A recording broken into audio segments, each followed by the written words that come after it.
Thank you, everyone. This is Omega Wilson. I'm Brenda Wilson. We are co-founders and directors of the West End Revitalization Association in Mebane, North Carolina. That's Alamance and Orange County. We're so glad to have you with us today to share some of our information and share some of our partnerships and friends with our title session, Community Science Continuum, Community Owned and Managed Research Model, COMR for short, COMR, Applications and Outcomes. We hope you will find this enriching and updating based on some of the work we've done with collaborative partners over the last several years.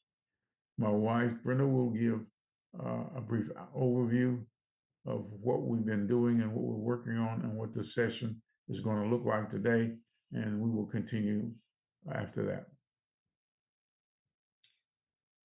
The West End Revitalization Association, WERA, was founded as a nonprofit 501c3 in 1995 to address historic patterns of racial barriers and discrimination in Mebane, North Carolina. Impacted African American and Indigenous residents collected information that revealed health disparities related to contamination and pollution defined as violations of Title VI of the Civil Rights Act in 1964 and the Environmental Justice Order 1289-8 of 1994. This community science approach is WERA's community-owned managed research COMR model. COMR has 5 basic principles. Number 1, funding equity. 2, manage parity. 3, science for compliance. 4, environmental data and research results of leverage correction action under civil rights law and public health statutes.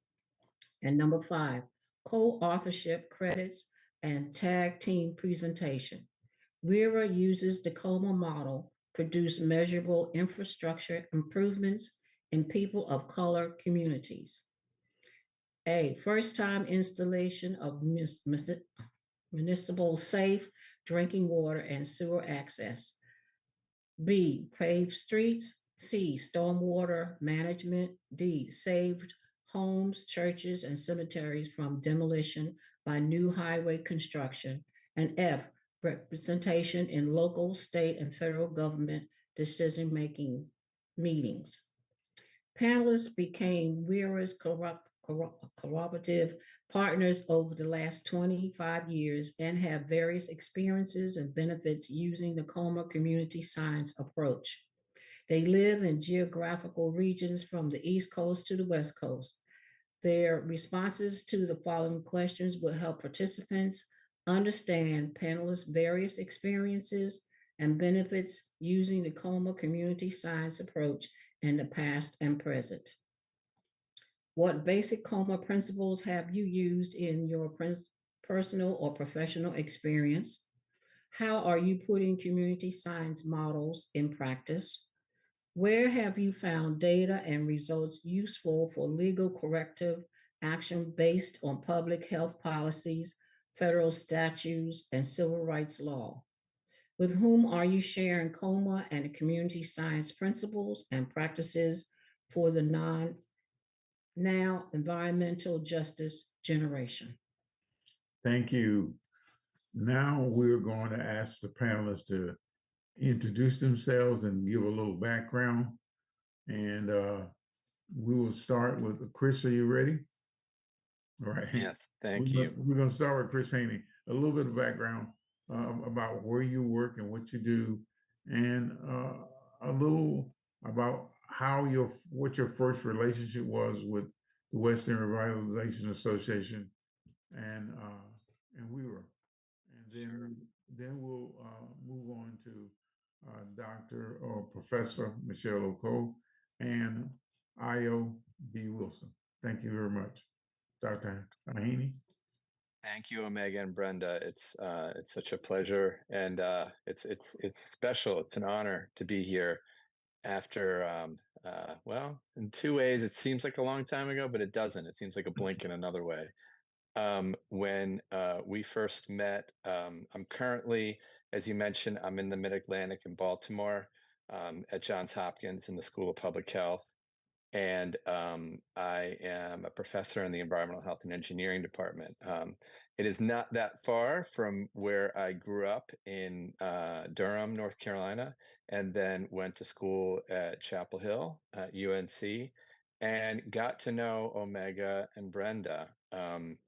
Mainly through the late Steve Wing and his environmental justice work, and we heard about what Brenda just laid out, and the nature of the problems and challenges of communities that have roots back to pre-emancipation, where they were just being skipped over and left behind. And finally hearing the patterns that Brenda and Omega were putting together as that structural systemic racism, environmental racism. And part of the challenges being related to homeowners' concerns with the quality of their drinking water, the quality of the waters in the streams and the creeks that they would love to play in, a sense through their own lived experiences that had changed. And that led to contact with us. And at the time, I was in a water microbiology laboratory and was in that laboratory with the one, the only Dr. Jacoby Wilson.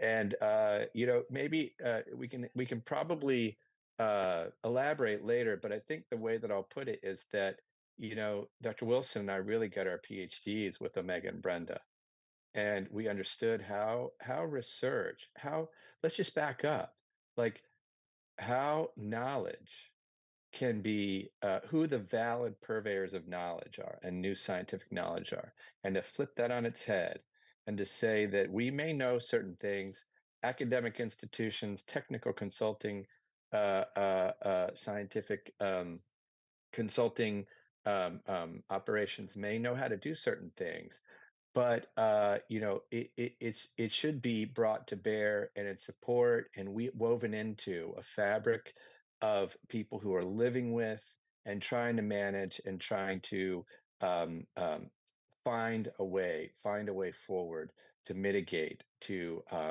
gain those benefits about which those structural factors have been excluding them from over the years. So we played what I think was a very small part in doing water testing to answer those questions about whether or not drinking water, private wells were safe, whether public regulated municipal water lines to these neighborhoods were actually conveying water that's safe, and whether there was safe means to manage household wastes, including the septic waste. And this is the basic underpinnings of our society, which we take for granted as members and tax-paying members of local government, state and federal governments, and getting that support. So we were able to sort of peel back the onion, or reveal behind the curtain, to say that those lived experiences, the residents were not wrong. Their drinking water was indeed contaminated, and it was related to the lack of positive investments in infrastructure. And that's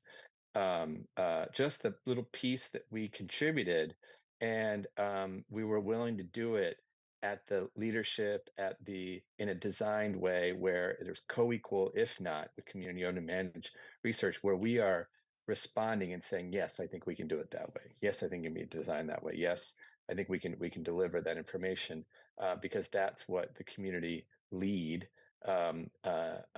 saw as the pathway. And that's what, so I think I can't wait for this session to hear all the brilliant ways that Omega and Brenda's vision for the community, when they're in the driver's seat, what can be done, what level of change, how that opens so many opportunities for positive, that agency, that power, that equity and parity, as Brenda opened up with. So that was a piece, but we continued on and we trained, and we, like Omega and Brenda, we can talk about examples where that data was fed into administrative complaints, Title VI administrative complaints, under the Executive Order 12898 at the time. And then we also were able to share that among other communities, in part across the North Carolina Environmental Justice Network, but also just in part, communities who are struggling with similar issues, because this is there are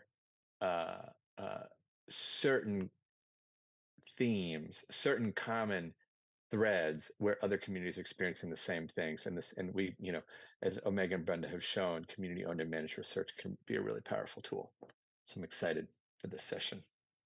Pass things on.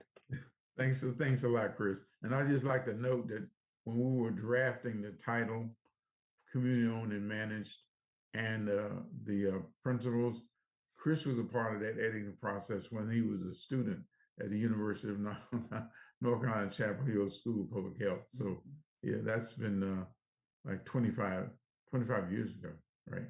That's right. Michelle is going to continue to introduce herself and share something about her work, where she is, and her initial connection with the West End Revitalization Association and COMR. Yes, yes.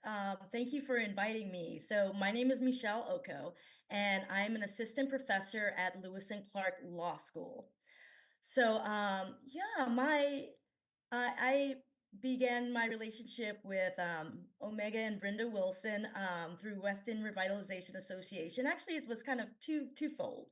So for me, I started off my academic career at the Duke Environmental Law and Policy Clinic. I also have a Juris Doctorate from Duke Law and a Master's of Public Health from George Washington University. So my venture is a little bit not a straight path. So for me, when I was in law school, I knew that I was very much so interested in environmental law. And I took every class you could take at Duke in regards to environmental law. But that was back in the early 2000s. And the feedback I was getting from environmental organizations was, we don't do the type of work you're interested in doing. And eventually I learned that was environmental justice work. I'm happy to say that those same organizations are now actually investing in environmental justice issues. But that was a huge change from when I first started out my legal career. So for me, I really started off my career focusing on that justice piece, because at that time, it didn't seem like environmental law really had the space for me to do the type of work that I wanted to do. So I ended up going back into academia after working as a prosecutor, defense attorney, and also in other roles in state government. And really, I began a fellowship there, and I really wanted to focus on environmental justice issues. So at the time, I was able to connect with both Brenda and Omega Wilson, and they were able to provide me with some excellent mentorship and actually connect me as far as what it meant for environmental justice and how the work that I was interested in doing could actually be taken seriously and prioritized. So for me, one of the things that I identify with my scholarship is that I see my scholarship as part of my advocacy, which can be controversial to some, but I think it's really important for the work that I do, the research that I do, the scholarship that I do to matter. So not just to put out information just to say that I'm publishing. So part of the challenges I've heard is, as a scholar, the easiest thing is to write about the same thing over and over. Well, if you're doing this type of work, it doesn't make sense to write the same things over and over, because communities have different priorities. And part of the challenge, especially if you're coming from academia, is we are used to being in charge, and then especially as a lawyer as well. So really being able to partner with communities was very important to me. And from the forefront, I had my 4 C's of environmental justice. So for me, that environmental justice should be a collaborative process, the community as experts, community-centered, and community-led. So when I met both Omega and Brenda Wilson, I was able to really connect with that and see that actually embodied in community-owned and managed research. So that began to be a priority of mine as far as moving forward. I also worked with them as part of the American Public Health Association. So I used to be co-chair with of the Environmental Justice Committee of the American Public Health Association. I am currently part of the action board for APHA and also a section counselor for both the environment section and the law section. So part of the, some of the projects I've had the opportunity to work on, which is of great significance as far as APHA is concerned, is that we had the opportunity to put forward a policy statement, and that is entitled A Call for Assessment and Oversight of Healthcare Waste. And that was a few years in the making. So APHA ended up adopting that policy statement. Also, as far as co-authorship, we as a group co-authored that statement, and also we had it published in environmental law. So part of that was also strategic to be able to bring awareness to this issue to really an environmental community that wasn't really as aware of the significance of healthcare waste, especially in relation to COVID-19. So that's one of the projects we worked on. But even before that, when I first started off at Duke in the introduction to community-owned and managed research, we had the opportunity to host a symposium together in 2020 entitled Community Science and the Environmental Justice Act, Deinstitutionalizing University Research. And that is still available online if you all are curious. So that's just a little bit of the work that we've done and the kind of the partnership that's been built. Thanks a lot, Michelle. Yeah. Next, we're going to ask IOB Wilson to let us know a little bit about how he first met Megan Brenda Wilson and the West End Revitalization Association and his relationship to COMR. Hi, everybody. Happy Wednesday. It's good to be able to join you today. My name is Io Wilson. I'm the co-director of WERA, as well as the director of Clean Energy and Climate Justice. My introduction to Megan and Brenda started in 1979, July, in Jackson, Mississippi, when I was born. We spent many years there until 1987, when we relocated to North Carolina, where my dad's family is from. Shortly after that, we moved to the West End community and began to discover the history there. And we attended a church there called St. Luke Christian Church. That was Cornerstone was 1865, I believe.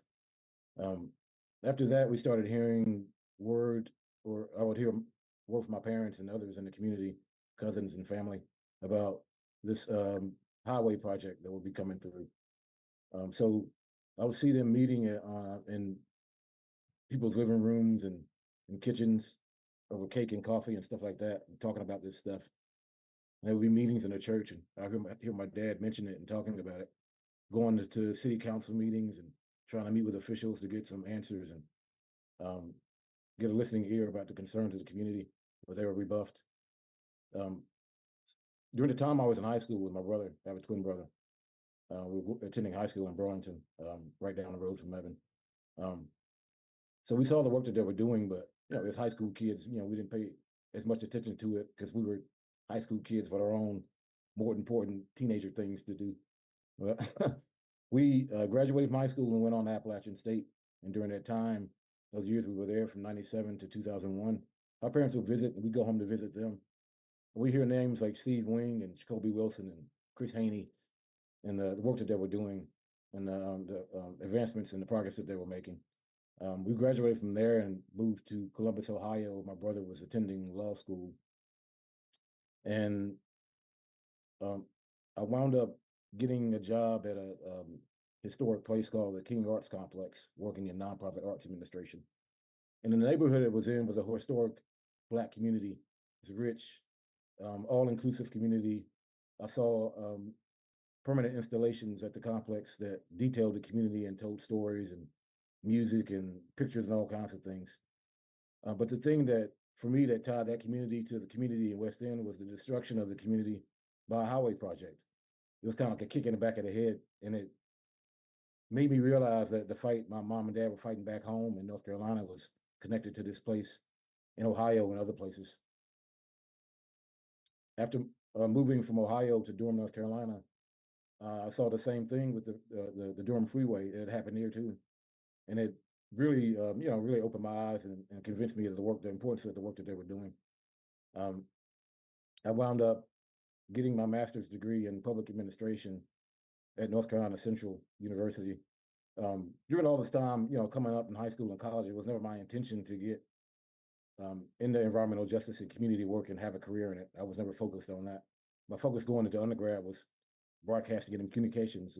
That's what my dad did. And I saw him doing that growing up and kind of fell in love with it and wanted to follow his footsteps. I knew immediately what I wanted to major in going into college. That's what I did.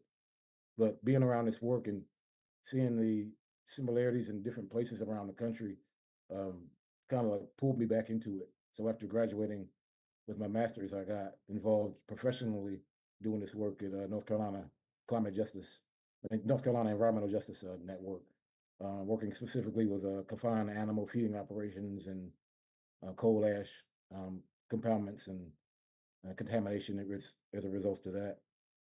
When WERA started the Clean Energy and Climate Justice Initiative, I got a chance to come back on board and work with my parents full time and really advocate for my community and bring it back home after all these years. So it feels good to be able to do that and carry on the torch and the mantle, the important work that they've been doing for the past 30 years. Thanks a lot.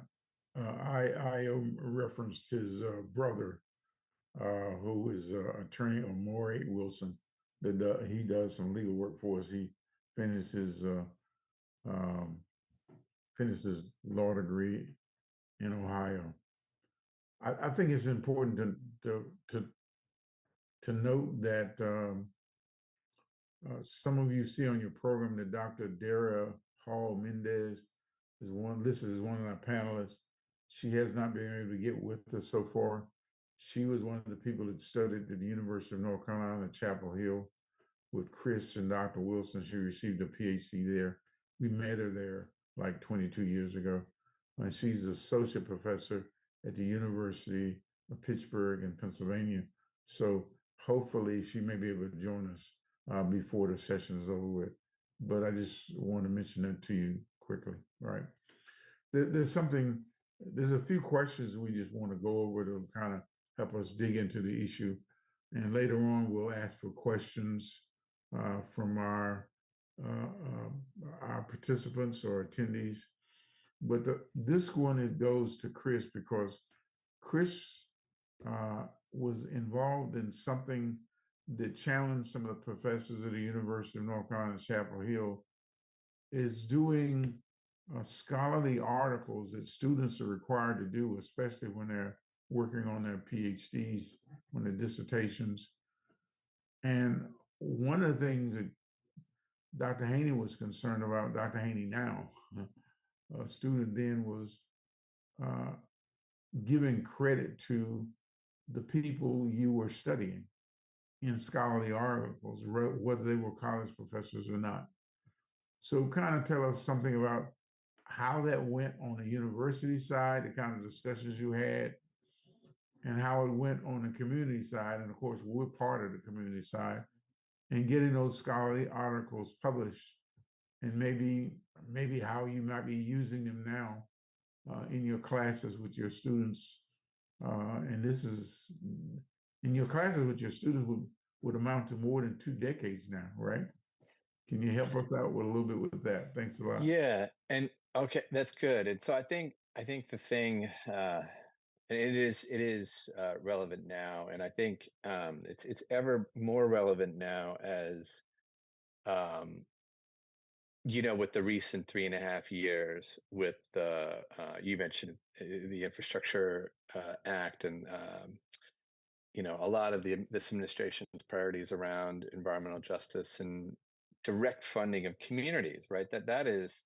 That's an underpinning of COMR. That's taking COMR and saying go directly to communities if there are clear metrics by which you can assess, eligible, not eligible, when those funds and when those resources, when that power goes directly to communities, I mean, it can threaten existing power structures that are set up to be the channels through which knowledge, and with knowledge comes a lot of power. So the idea of COMR is to bring that into an academic, formal, peer-reviewed place of manuscripts which are in the peer-reviewed literature, which over the test of time, if other people try it out, replication, right? That was a new thing. That was Steve Wing had really was a trailblazer in that he was regarded as an apex example of doing different names over the years: participatory action research, community-based participatory research. I mean, we had many discussions in his office. I think Omega, some where you were there, where he would self-identify. It's really, I say, I'm doing community-driven research. It's driven by the community. Your analogy over the years, Omega, is who's driving the bus, who's inviting people on, who needs to get off, who's misbehaving, that kind of thing. And community and manage clarified that a little bit more. And this is what I think is really relevant, and the educational part about it, and an awkward position to be in, perhaps as a student without a degree, to be in that position that's trying to put an educational product out in front that maybe runs counter to the flow of the big river, of everybody, do it this way, go with the flow, get out, get your degree, move on, and do. So we were really putting something forward in the community owned and managed research framework that challenged a lot of the power structure of academic institutions. And I mean, what is it? Who's PI? Who's PI? The principal investigator is often the person who has that sort of ultimate. There's administrative, which translates into financial, legal, and other accountability that go along with that principal investigator title, right? Flipping that over to the community puts the academic already in a different position, right, about decision making. So a lot of that, what we were laying out academically, yeah, it was a little bit tricky to navigate as a student, but and here's an example of something I think is always, it still stands up as a valid critique that Steve would put forward in the way that he was always debating and always having a really principled discussion, which is that he would say community driven, but he would back into the community-based participatory research framework from a democratic process of things. That there is sort of there could be a structure which would allow for votes, which could allow for open debate, transparency, discussion of issues, and the democratic process of voting to resolve disputes or decisions about what way to go.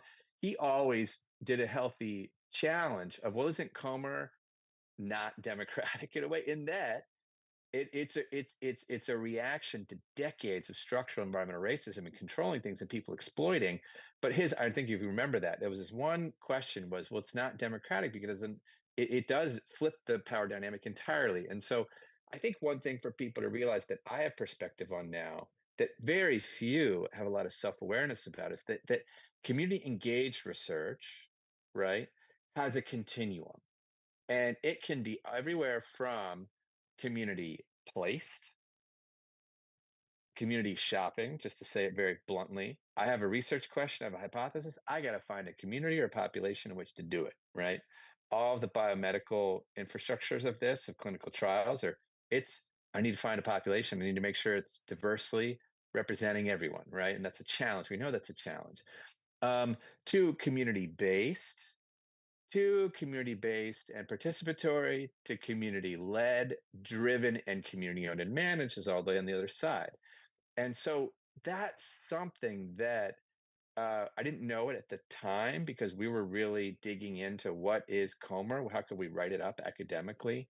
Why is it so important for the community to have the ultimate executive decision making over everything? And what implications does that have? Are academics comfortable? One of the most important things is to see how academics react when they're presented with an opportunity to collaborate, but it's COMR. It's a community-owned and managed research, and if once that sinks in, say that okay, I'm not in control. The way that the norms, the customs, the ways that I'm used to having research done, they don't fly here. They're not applicable. It's not up to me. I can speak up and speak responsibly about things that I know, technical scientific expertise that is relevant and the group needs to have in terms of decision making. But ultimately, I have to be ready to recognize this is the community owning the problems, the environmental injustices and the environmental racism is going to continue to be owned. And COMR also cleverly is a way to handle um, confusion around that, like the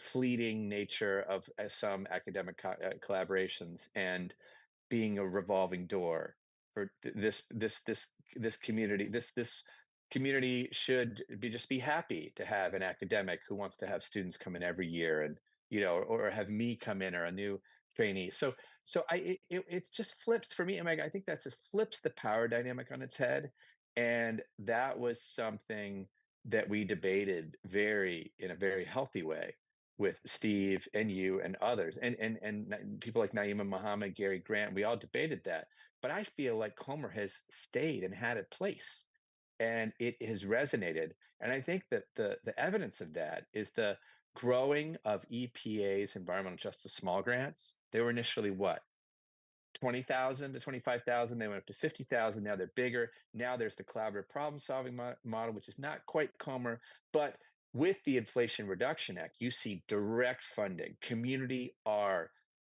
the eligible entity to be in charge of funding in a way that they could hire academics, hire technical experts. But that is, to me, was just so refreshing to see all of that develop under this most recent administration. Because to me, I said, wow, Omega started that. Omega and Brenda, and that started in Mebane. In a way, it's this. I don't know. It was probably a lot of people had other common experiences that helped contribute to that being the way it is, and it tapped into other things. But it just, for me, was very refreshing to see, because it resembled COMR. Thanks a lot, Chris. I just like to add for information for people who may not know us very well, or you refresh the memories of people who do know us, that we got a visit from Charles Lee, who's a senior environmental justice advisor for EPA out of Washington, D.C., who is one of the seminal people who were involved in environmental justice work all the way back in the 80s in Warren County. And of course, now he's been working with EPA. He's been working there long enough to retire, but he's still there. He came to the room we're sitting in right here at 206 Moore Road, Moore Street in Mebane, North Carolina, and invited me to be an environmental justice advisor, to provide community perspective, exactly what Chris is talking about, to the Environmental Protection Agency in the Office of Environmental Justice. So that was an opportunity to share exactly what Chris is talking about at the federal level with community people and federal officers and government representatives.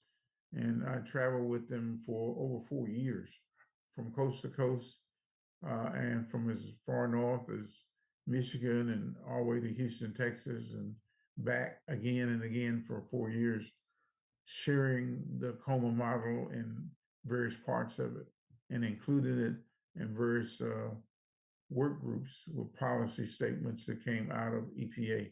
So some of this information, for those people who think it's new, it's not new. Some of the COMR information was directly included and the goods movement recommendation all the way back in 2009 that was issued by EPA. So if you Google goods movement recommendations EPA and section 3, I think it is, you will find information that Chris is sharing with you. And that leads us directly to this policy discussion we were having and we shared with EPA and EPA officials like Mustafa Muhammad and others who were there at the time. It broadened our discussion to associations, and there are a lot of associations like the Union for Concerned Scientists, the Citizen Science Association, which is now the advancement of Association for the Advancement of Participatory Science, the American Public Health Association, all these associations that have thousands of members were inviting us in to have this kind of fireside, this community science fireside chat we're having today, to fly to these various meetings in various parts of the country to want to hear more about what exactly we're talking about now. So that's evolved to another level over the years. I guess you might say you plant a seed, an oak seed, it takes a while for it to grow, but it lasts a long time and becomes a shelter. You can use the wood later on to build a building. A whole lot of metaphors come out of that from my country farm background. And some of that building is actually taking place with the work that Michelle has been doing and still is doing. And one of the principles has to do with how you use the community science. And of course, she's an attorney, a practice law, and she's a legal professional and professor. So she wears a whole lot of hats relative to the legal part of it. And one of the things that we had a challenge with community participatory science when we first met Dr. Wing and when Dr. Haney was a student at Carolina, is that we didn't find the part that had to do with, once you collect the information about all the pollution and problems in our community, what are we going to do about it relative to the law? How are we going to correct it? Because we don't want to be guinea pigs. We just don't want to be people. We don't want to be a community where people are coming in and researching us and collecting data for PhDs and master's degrees and publishing books by professors and not solving the problem. And that's where Michelle is one of those attorneys that's taking that on in a real way. And we'd like her to share some more about that and what that means to her. Right. Well, thank you. Yes, it means a lot to me as far as designing my work. So I mentioned earlier, I'm not here just to put out letters into academia that don't have meaning. I care about the work that I do, but I'll also say it is very challenging. So one of the things when you're talking about that power dynamic, and that exists in academia and it also exists in law. Lawyers are used to being in charge. They're used to setting out the strategy, setting out the priorities, and then, clients usually get to make certain decisions, but usually not when it comes down to strategy. But one of the things that I've really had the opportunity to do is to actually partner. And I think that is vital both in academia and in the law. So, when we're going over those principles, one of the challenges is for me, I don't really get to work with grants. So I would love, some more money, but for the most part, that's usually not there in my area. But what is there in the area that I work are issues in relations to rights and statutes and policy. So that is at the center of the work that I do. And then also the opportunity to both co-author and participate collaboratively in presentations. So I mentioned a little bit about the statement that we put out with the American Public Health Association.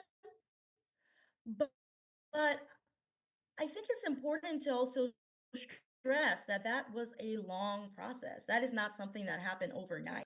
Both Omega and Brenda Wilson, they spearheaded that project.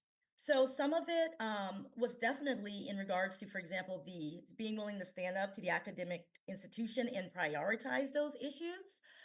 Because the easiest thing is not to really do something new, to just go ahead and not challenge the existing system.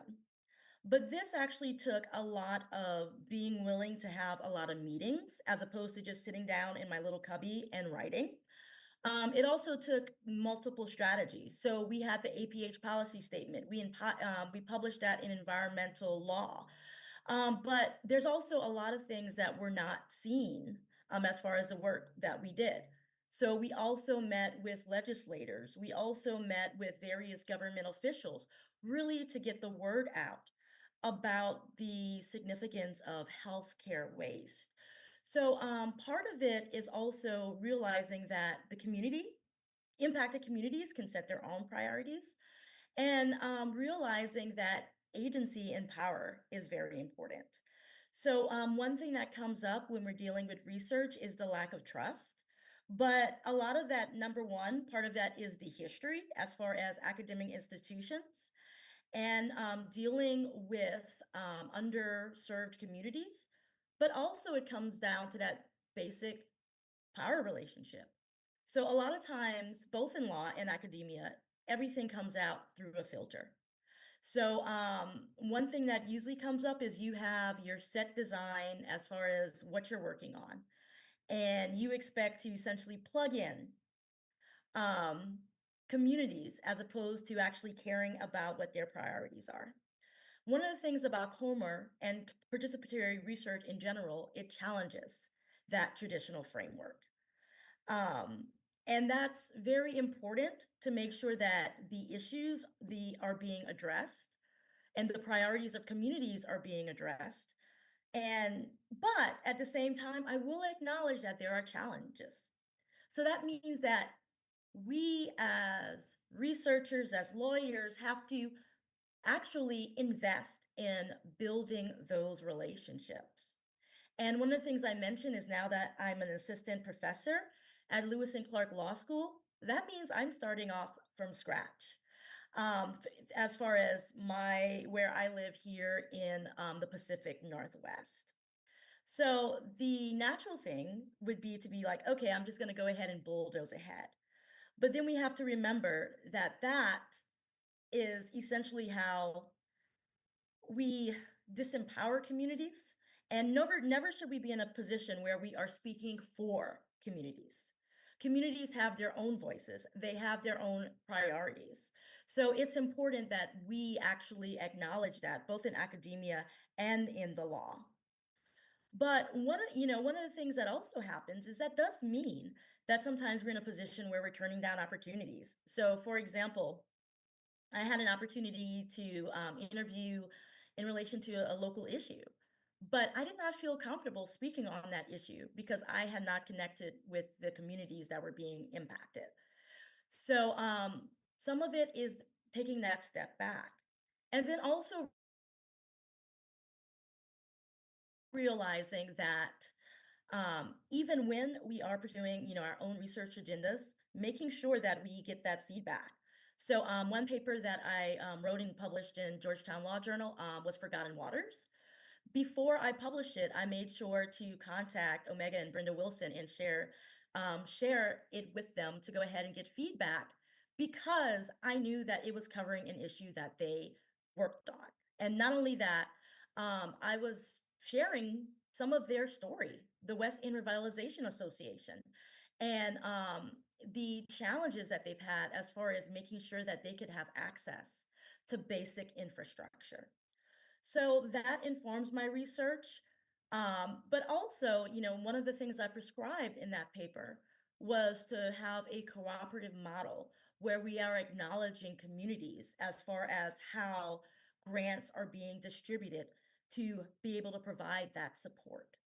So I think that's very important as far as addressing issues in environmental justice, but also to make sure that we are not just repeating the same patterns of power and disempowering communities and speaking for communities. And before you know it, you may be in a circumstance where you were well-meaning as a researcher, as a lawyer, but what you have proposed may be no longer in the interest of the communities that you are supposed to be working with. So while it does have its challenges, it is very rewarding. I also just want to underscore also the importance of COMR as far as the importance of data.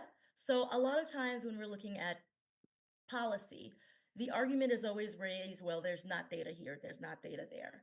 Well, we know from communities that communities have put a lot of effort into documenting their experiences. So part of what we can do as researchers, as lawyers, is to not just go in and direct communities, but actually to connect with them and find out how they have prioritized things, find out what they have already identified on the ground as what is important, and then work with them to build strategies to change policy. So some of that for me as an academic is where I published. So for example, another community that I worked on with when I was at the Duke Environmental Law and Policy Clinic, and I co-authored a paper. As opposed to targeting an environmental law journal, I had that published in the UNC Civil Rights Law Review. And part of that was because it was important for me that the issue of private drinking water wells and access to safe drinking water was identified as a civil rights issue. So some of that is how we collaborate, some of that is how we strategize, but also being willing to make the investment. So I guess how I want to go ahead and move that forward also is in relation to I'm doing another talk. I mentioned I'm a lawyer. So in October, the ABA, American Bar Association section on environment, energy, and resources will be having their annual conference. And one of the things that I will be discussing is the ethical issues that arise in representing communities on environmental justice issues. And part of why that is important is a lot of times it's come up with as an excuse, as it is just it's not feasible to collaborate with communities. But part of that means also challenging ourselves to actually give those professionals the tools and let them know how it is feasible. Because a natural reaction is to continue to do things the same. But if we continue to do things the same, all we end up doing is perpetuating more inequity. Thank you, Michelle. Before we move on to IO, I know our technical advisor, technical assistant here, I think Nicole, is queuing up questions that people may be submitting, and she's going to help us go through that to respond to those questions. After IO gets through, we are scheduled to go to 2:45. So we will have about a good 20 minutes for Q&A from our participants and attendees. But one thing that that leads to the thread with what Michelle has said to IO is something that the Department of Justice told us when we filed a complaint that I wrote in 1999. We did not understand the language of what they were saying. And this is a quote that stuck, it's kind of like branded in my brain. It says, "You're being denied basic amenities due to a historic pattern of discrimination."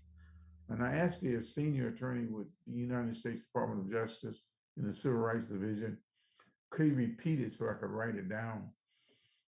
And some people give me credit for creating it because I mentioned that it's in articles and things we've written in PowerPoints. and I always have to remind them it didn't come from me, it came from the Department of Justice. So we modified it a bit a few years ago and called it the denial of basic public health amenities due to a historic pattern of discrimination. Now, some of the things that a lot of people miss when they're collecting the academic work and studying it and giving power to local organizations, the whole foundation of environmental justice, when some of the issues started in one county 40 years ago or so, in indigenous properties hundreds of years ago, was people's public health, how you maintain their health and protect their lives. And that's something that a lot of people forgot. So I is going to share how the documentation, the community science is being applied with measurable outcomes based on local health departments and what that means and what we've been doing related to that over the last 3 years or so, and how we'll continue to do that. So he's going to give us some background on that, and then we're going to take questions from our audience. Before I get into that, I'll set it up a little bit. When we first started dealing with our infrastructure issues and denial of basic amenities due to historic patterns of discrimination in West End, we created our own environmental justice maps, or EJ maps. From that work, my dad was invited to be a member of the National Environmental Justice Advisory Committee that's housed at EPA, Environmental Protection Agency. And from there, they took part in creating EJ Screen. And that work was inspired by the work that was done in WERA with our own original EJ maps that we still have on our website. That goes into the work that we started doing 3 years ago with the Alamance County Health Department. Now, health departments across the country are tasked with producing public health assessments every few years on a rolling basis. I know there are 100 counties in North Carolina, but not all counties have their own health department, so some cover more than one county. So there's maybe 80 or so.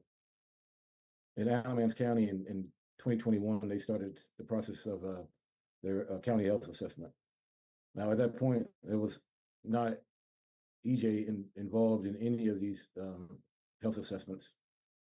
They approached WERA with getting involved in including that in the health assessment. So WERA was responsible for writing the chapter on EJ in that health assessment. And it got a lot of attention. We were, some months after that, WERA was invited to speak at a press conference that Governor Roy Cooper of North Carolina was holding in Cary, that was concerned with in regard to the medium and heavy duty truck traffic in North Carolina and the effort to make that cleaner with cleaner vehicles. When my dad made his remarks, he mentioned the health assessment that we had done in Alamance County with the inclusion of EJ. Governor Cooper heard that and immediately started tasking people in his administration to encourage other health departments around the state to take up that same task. So when that happened, we started getting invitations from other organizations and county health departments to help them put together their own EJ recommendations and follow that same process, and advise them on the process that we had taken in Alamance County to do what they wanted to do in their own counties regarding this work. Now, one of those counties was Durham County, where I lived, and we consulted with them last summer, I believe, for that process. When this document came out in Alamance County, the only body of elected officials in the county that was willing to hear it was the mayor and the Mebane City Council. To this date, and right now we're working on another health assessment for 2024-2025.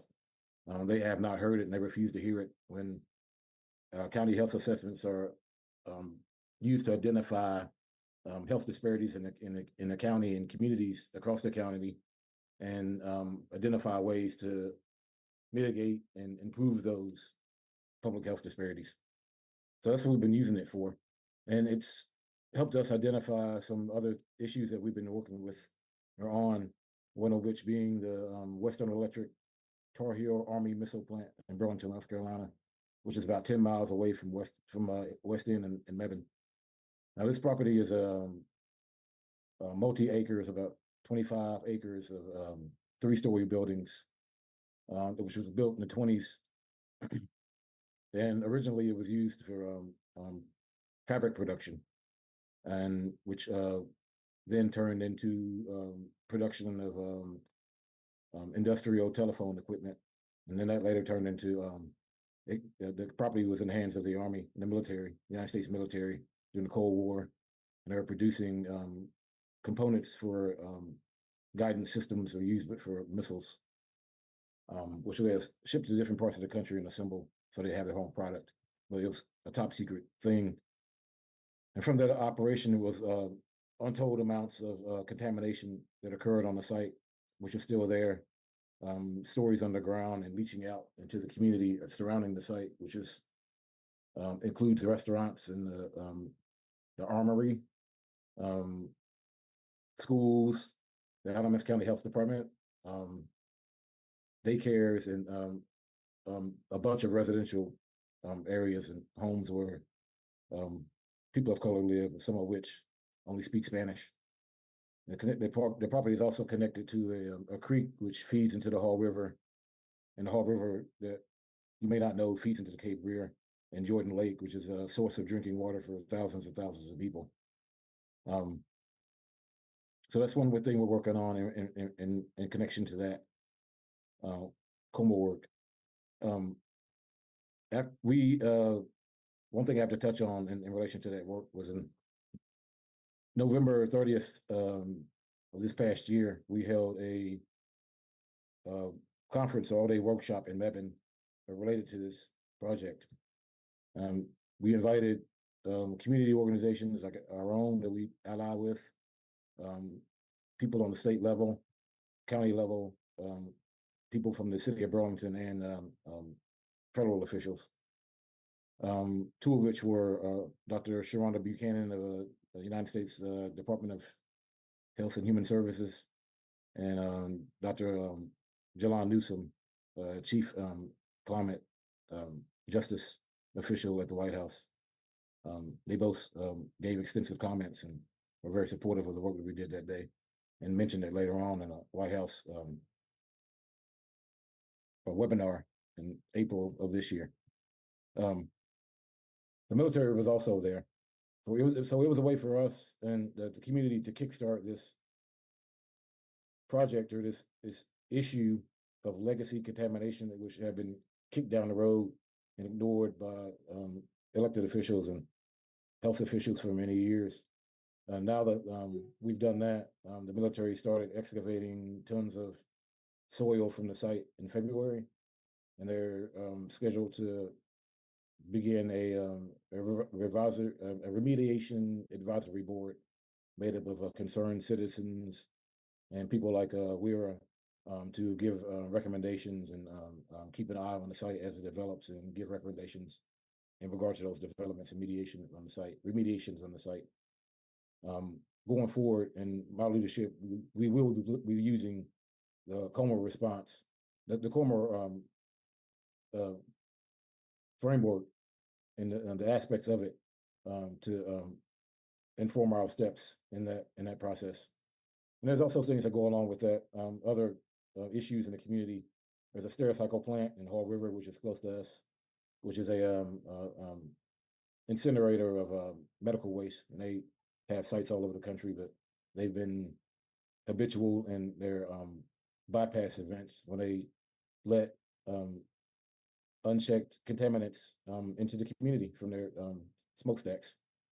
And surrounding their operation in Hall River is a frontline community of people of color and low-income community who don't have a political voice.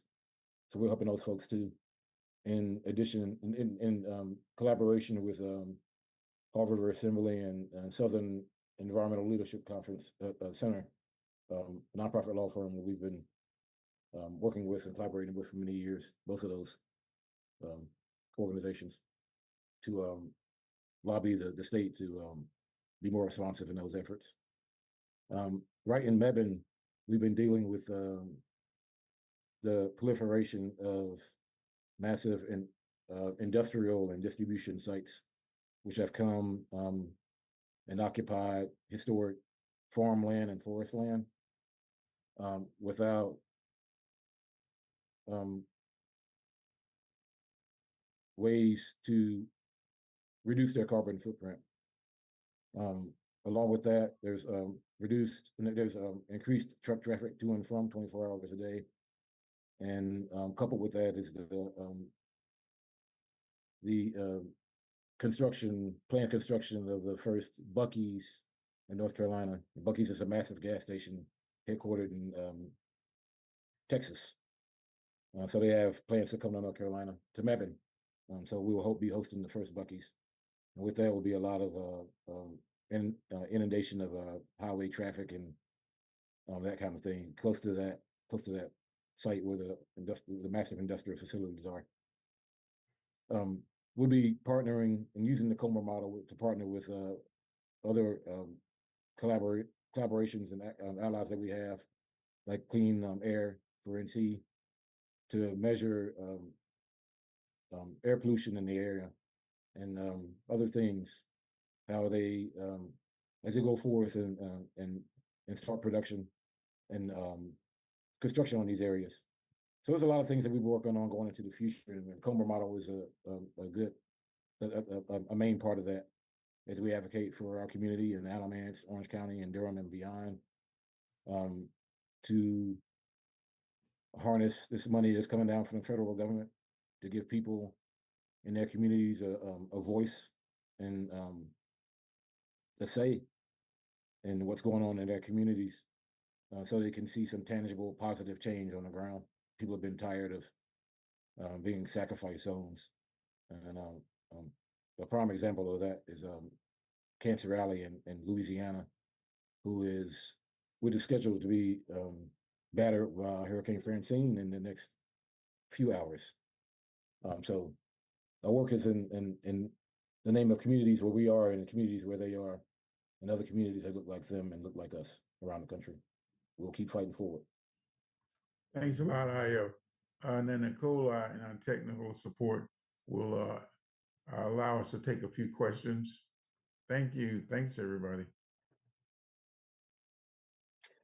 Omega, I wonder if it might be possible, we're waiting to hear questions. It's just to speak a little bit, people who might be tuning in might be wondering, with COMR and the ways that it can produce science and the way that it seeks policy change. And one of the effective strategies you showed was maintaining an active Title VI administrative complaint over the years.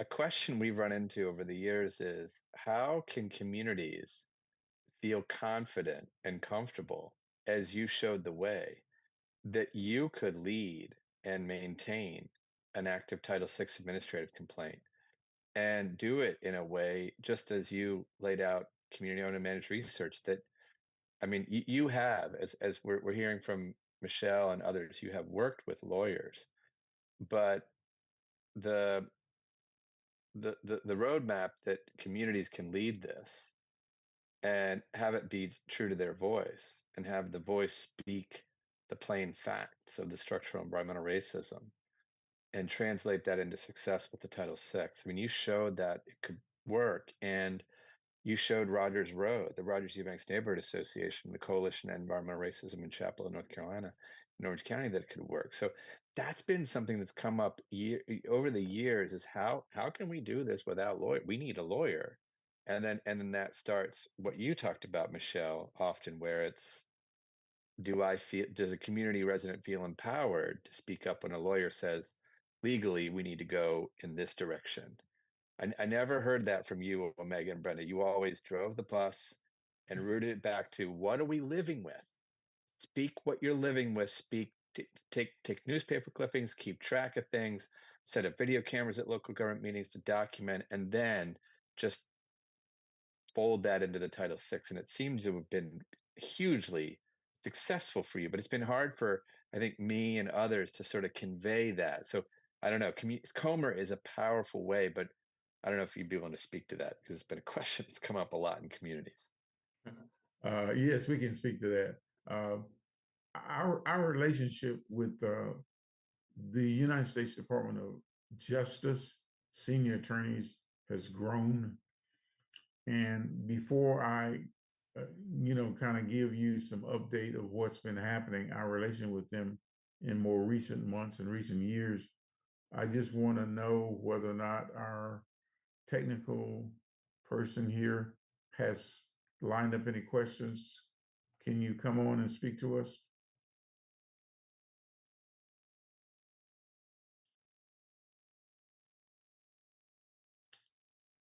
Nicole? Okay, all right, I'll go ahead and answer. There are new attorneys at the Department of Justice. They're not the same attorneys when we filed our first complaint in 1999. Obviously, that's a whole career. That's 26 years ago. So those senior attorneys have retired.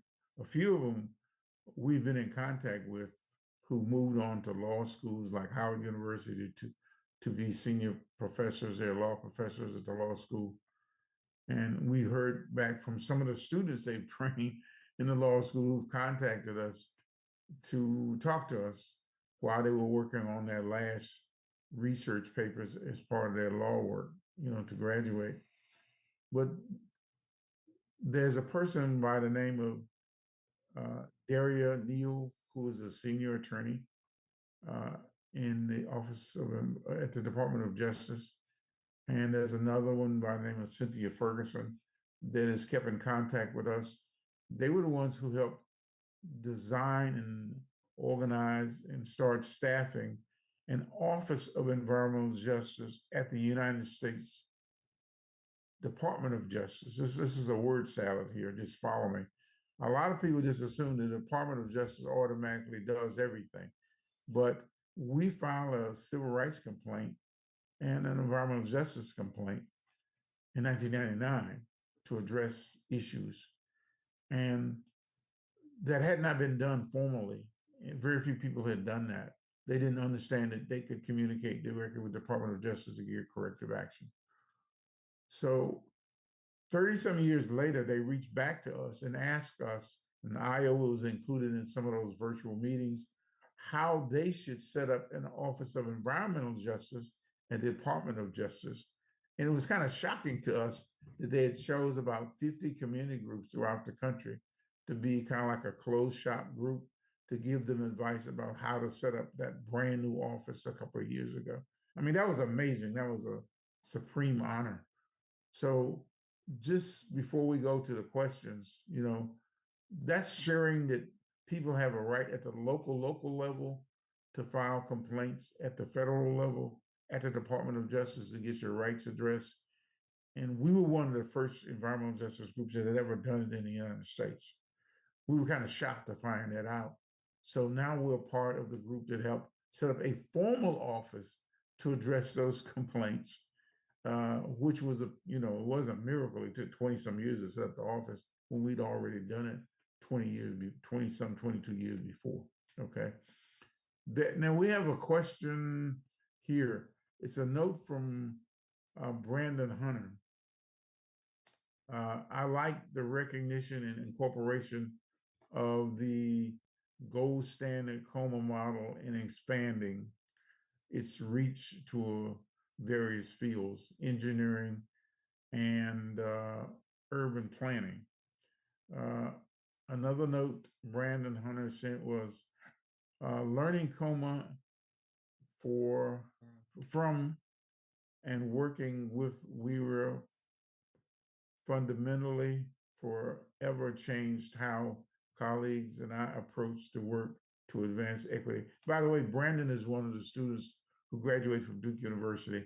He was a rare scientist a person of color who graduated a few years ago. And he was one of the people who asked for coaching from us and mentoring from us during his last 2 years of law school there. So now we have co-authored articles with Brandon, by the way, just like we've co-authored articles with all of you, right? All of our panelists today. So we appreciate hearing from Brandon, and we're still doing work with Brandon based on his engineering work, because his is not just the academic field. His is the field where you plan infrastructure and build infrastructure and design infrastructure for water, sewer, streets, highways, buildings that sometimes do not take into account the equity and inclusion of people of color. Not just the science that researches it, but the people who actually build it, design it, and seek federal funds to build things around us that last decades and sometimes centuries, like highways. So he wanted to get in that part of it that we had not fully addressed, and he built it around his work at Duke University, and now has moved on and doing that work far beyond. We have about 5 minutes to go, right? Any other questions online, Nicole?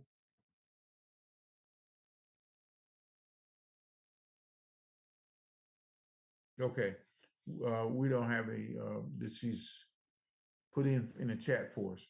There's something else I just want to mention is that something is happening at the White House, and this may be something is very current and very new, that we have an administration, the Obama administration helped nurture our work.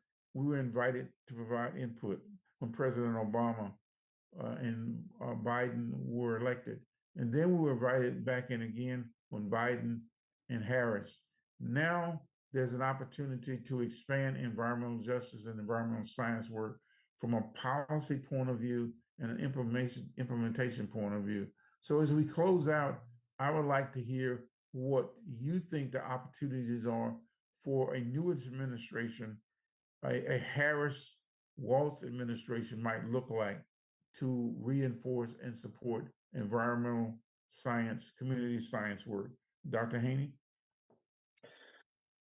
Well, I think, as you alluded to, it's the fostering it, supporting it, starting back with Obama, and then, this current administration taking steps to really put large infrastructure and federal dollars behind environmental justice, climate justice, directly to communities. I think it can be really powerful. I think one of the things I've heard that needs to be addressed, and I'd be interested to hear your reaction, Omega, to this, is that COMR defends against, in some ways, those who are really good at kind of like quickly turning on a dime and being a chameleon and going after money, right? It's that who's fast and nimble. I mean, this is quite familiar if you're interested in going to academia. You have to like think about how can you get ideas and how can you get out ahead. But the same is true in the nonprofit space, where there are very seasoned organizations that are in the environmental space. They're the big greens. So I think one of the challenges is with the transformative opportunity to be able to provide direct support to communities. I'm talking about blocks, neighborhoods. I'm talking about neighborhood-based community organizations, not community-based placed NGOs, right? How do we assure that those organizations that have been doing the authentic work, like yourself, are able to be recipients of that transformative amount of funding, where often the decision making is, well, do we need to do an accounting financial risk management analysis, and do we need to figure out what's the scale of funds that or this 501c3 is managed previously, and would they be high risk or low risk? So it's a lot of this stuff. I think that we need to think about where the greatest need is. And COMR is clearly having a transformative change across the federal government, but it's in the distribution and eligibility where I am hearing a lot of communities are saying Dr. Haney, it's not coming down to us. Okay, I don't want to stop you completely, but we got about a minute left, and we would like to hear from Michelle as a closing, what she thinks the future of COMR might be under a Harris Waltz administration. All right. So yes, I would like to see the future of COMR actually being included in the administrative process. So whenever we have new rules and regulations that need to be passed, that is all supposed to be supported by data. So more recognition of the knowledge that communities have and actually partnering with communities as opposed to just going by our traditional model of information. So I would like to see that grow. I would also like to see growing from some of the points that Chris made, a bigger focus on actually having some time-bound real goals as far as achieving environmental